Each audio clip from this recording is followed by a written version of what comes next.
Hi folks, it's Wednesday, late afternoon, coming to you.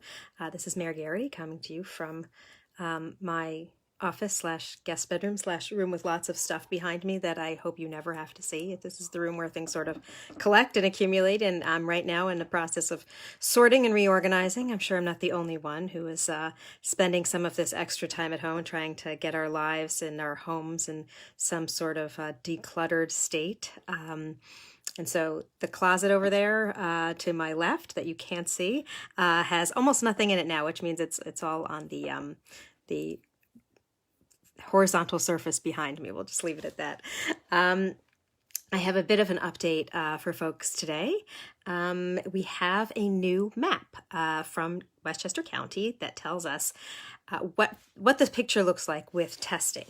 It provides us with a different perspective than what we had been getting previously until now, was just the number of total positive cases that have accumulated in the past month and a half that we've been testing for the coronavirus. So the new map is pretty interesting in that it tells us, it does give us in parentheses the total number of positive tests that we've had in the village of Ossining since we started testing a month and a half ago, whatever we're up to now, 7 weeks or more. And that number for the village of Ossining is 952. That's a pretty scary number.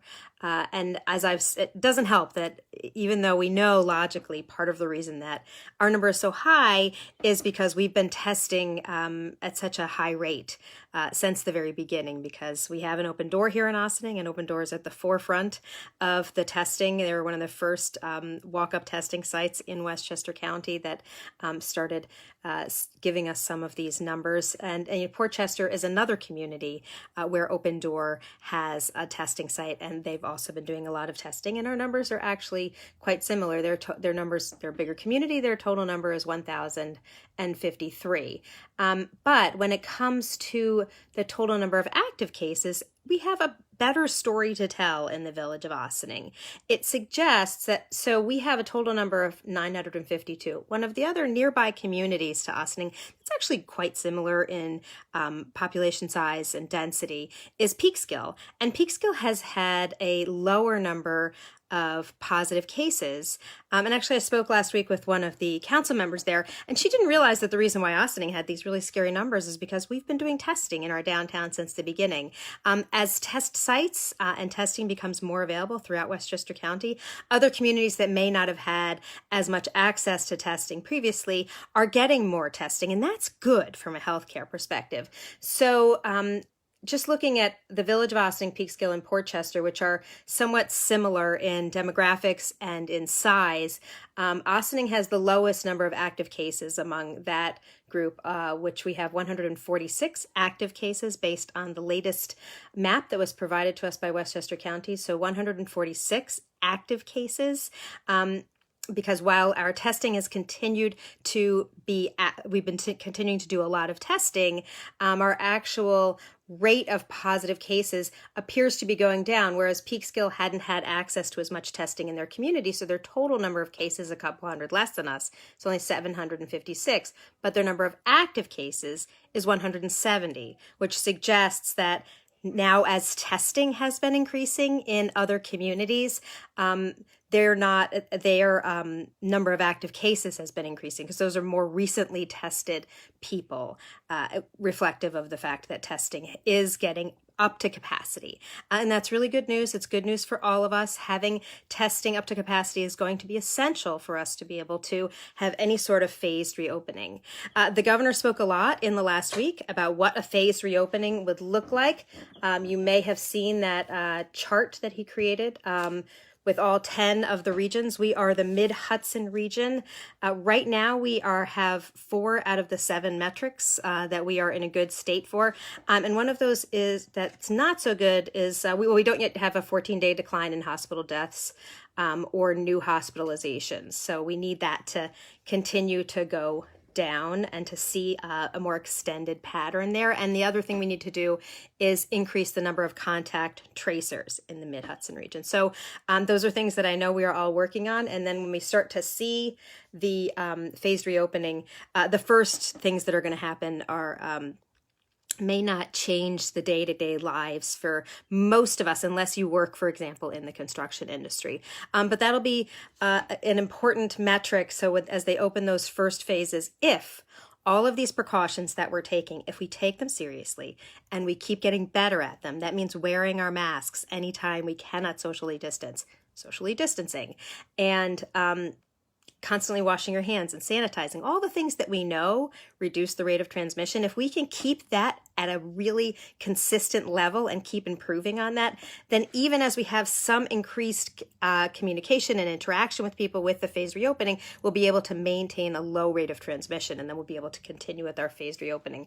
The 4 factors that he identified that need to be that are being considered to determine which regions will open. So whether the Mid-Hudson region gets to be one of the first regions to open or not, it's more likely that Central New York is already on the way. They already have a lower rate of hospitalization and a decreasing rate of hospitalizations and deaths in a hospital. So they, for example, the Finger Lakes District in Central New York are in better shape than we are. So they may get to have their phase 1 sooner. And then after phase 1 starts, it's 2 more weeks before phase 2 can begin. The 4 factors that they consider is the number of new infections, the healthcare capacity, which we have a very good healthcare capacity. We ramped up in anticipation of our hospitals being overwhelmed, but actually in Westchester, we're doing very well. I don't know as much about the other counties in our region. The diagnostic testing is what we were talking about before. Our diagnostic testing is very much getting up to speed. That's just, are you positive or negative right now at the time of the test? And that, well, as we talked about in Ossining, has been going well for a while, but they've been expanding the testing sites throughout Westchester, and I know that the other counties are working toward that as well. And the one thing where they're really just ramping up now is the contact tracing, which I think, I have to deepen my understanding about the contact tracing.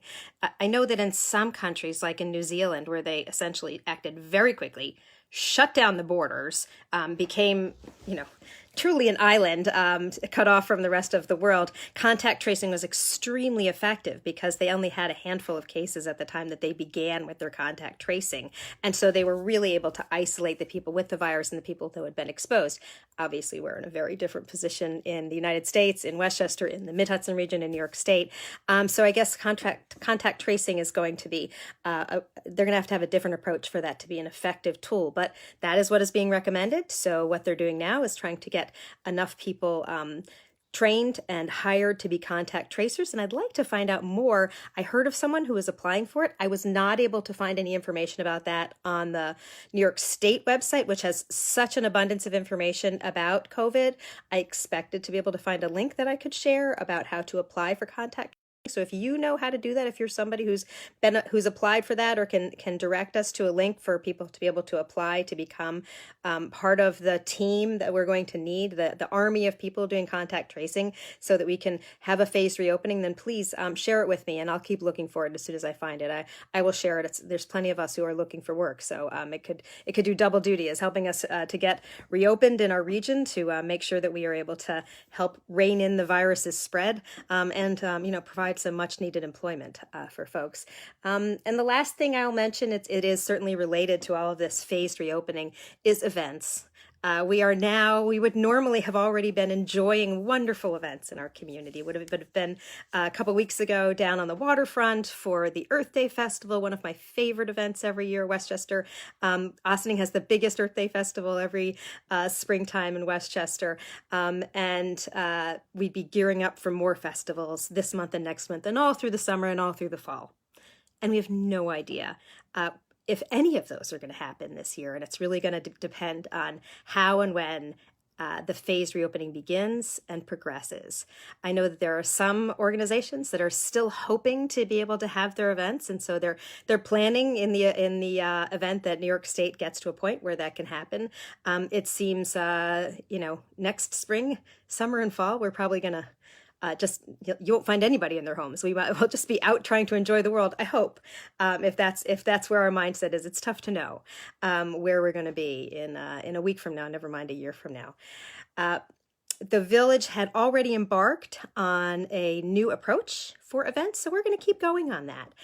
We have some new approach that folks in our recreation department and village manager's office have done a lot of research looking at other communities and their approach to events, and how can we foster events that work for our community and encourage economic development and encourage people to gather in a safe way and in a way that respects the needs of the whole community. So we're going to move forward with getting that in place, teeing things up so that when we can all be in a room together and update our code to be able to have these sort of changes that will make for terrific reasons for us to gather in our community, that we'll be ready to go. There's going to be a long list of public hearings that we'll be having when the public can gather again together.